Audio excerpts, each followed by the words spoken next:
Македонија воспостави нормален проток на бегалци на граничниот премин кај Каменот 59.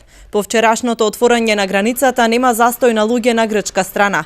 Македонските власти известија дека редукцијата пред 2 дена била поради дефект на железничката пруга во Словенија, но Словенија тврди дека немало прекин во железничкиот сообраќај и демантира дека барала од Македонија да се затвори границата. Во меѓувреме воведоа нови правила за прием на бегалци. Во државата може да влезат само оние кои како крајна дестинација ги имаат наведено Австрија и Германија.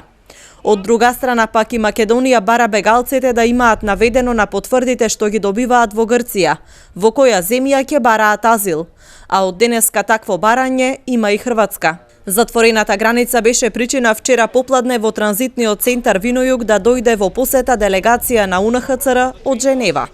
The reason why I'm here is obviously to see firsthand what is happening at the border, to also have a chance to talk to refugees who are crossing the border under very difficult circumstances, because as we all know, we are in the winter, so there are cold temperatures. It's very difficult for people. I'm amazed to see so many families, children as well among them, under these most difficult circumstances, and if one talks to the people, we understand why they are moving.